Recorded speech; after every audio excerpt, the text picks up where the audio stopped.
You guys that have been around for a while already knows that I'm an aging mountain biker who wants to fight age by becoming a decent enduro racer. And in my mind, that means ending up in the top 50% of all men in the enduro races I do. I mean, if I can achieve that, I'd feel pretty good about myself. And if you think it's odd to declare my 2020 plans at the end of 2020, I guess you have a point, but hey, let's just roll with it, okay?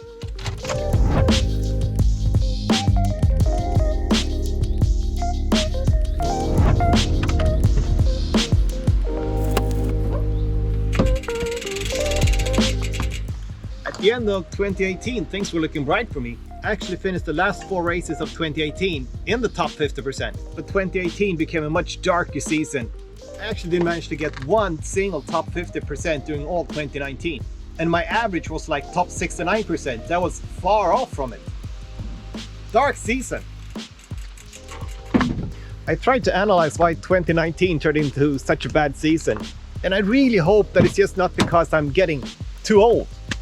My analysis hasn't really come to a concrete solution, but something that was holding me back during 2019 was my fear. You've seen it in my videos. And maybe the hard focus on that top 50% goal wasn't helping.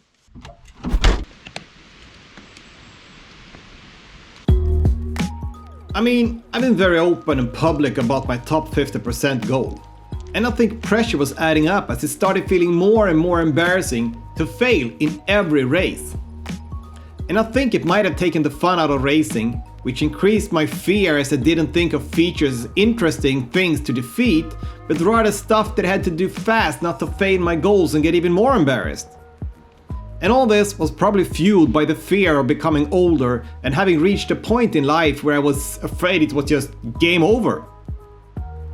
So leaving 2019, I was actually quite depressed about my mountain biking, and it sucked really. So I knew something had to change going into the 2020 season. So I guess I did the only logic thing. I bought a new bike. Because the biggest reason to me not being fast enough must be that I was still on a 27.5 bike, right? Enter Capra Grande, my new 29er Capra. That'll fix it, right? To be honest though, I had a hard time adjusting to the bike in the beginning, but we're all friends now.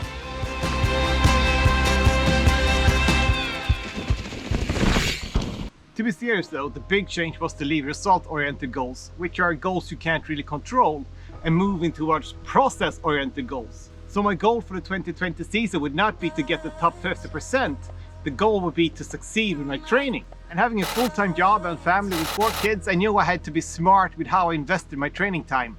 It had to be efficient. So I listened to some podcasts and read up on some training programs, and this is what I decided to try and get in every week during the year.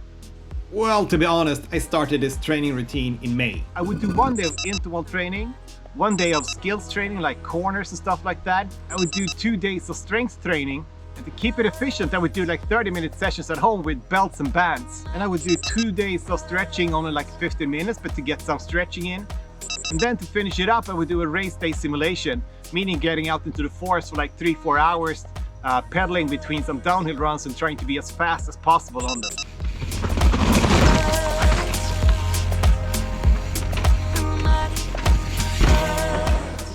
That would mean training every day, 7 days a week, but most of the sessions were really short, and I understood that would be challenging to get it in every week, but if I really decided to do it, I felt it was doable.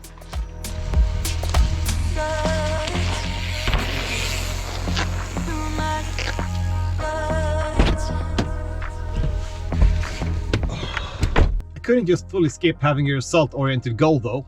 But I knew I had to turn it into something a bit more realistic and rewarding. If I stayed with the top 50% goal, it would probably only lead to a negative spiral, getting me back to where I was at the end of 2019. So my average for 2019 was getting in the top 69%. So that would be my main goal for 2020, beating that, because that would mean I improved, right?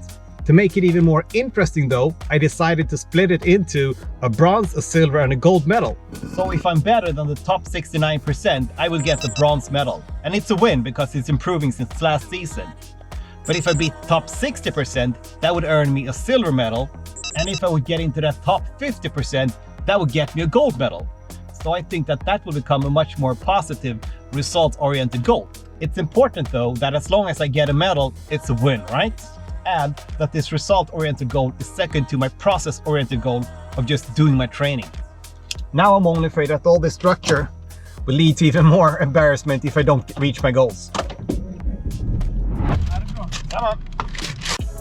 When I announced doing this video in the beginning of 2020, I asked you guys what questions you might have for me. Felix Mustonen and the Tick asked me what bike I'll be racing on this year, and that'll be my new Capra, my new 2090 Capra, of course. Jim Runar, hey dude, asked me if I was going to change my training this year, and I guess I answered that question already also. And then Griefree wanted to know what I was going to do about my increasing fear. That question is not as easy answered. But I think fear is decreasing me this year. Maybe it's because I've been less result-oriented and just more thought about the process. Also, I have to mention Ollie. You have seen him in some of my latest videos. And in the beginning of 2020, he actually promised to coach me back into that top 50% this year. We've only ridden a few times this year, but he has helped me progress, and his attitude has helped me becoming in a much more better mental place. Thanks, bro. So I have been feeling more calm about racing this year. It does not seem as important to me with results. Or maybe I'm just trying to tell myself that. Who knows? I guess I also have to mention my YouTube engagement. As you probably noticed, my video frequency has been going down quite a bit during 2020. I've just not had a motivation for it. I think it's connected to me feeling embarrassed about not getting my top 50% goal during the last season. Probably together with the feeling that my channel isn't really growing anyway. I am beginning to get motivation back for creating videos again, but I don't want to force a schedule like I did last year. I'll make videos when I have something good cooking. And I think the videos will become better also. I have been filming during all of 2020. So what has been going on during the year will start to unfold on the channel soon. And if you want more up-to-date information about what's going on, check out my Instagram. Alright, that's a lot of talking. If you have any feedback or questions, please drop a comment below. And I hope you stick around for the 2020 videos and the 2021 season. Keep fighting.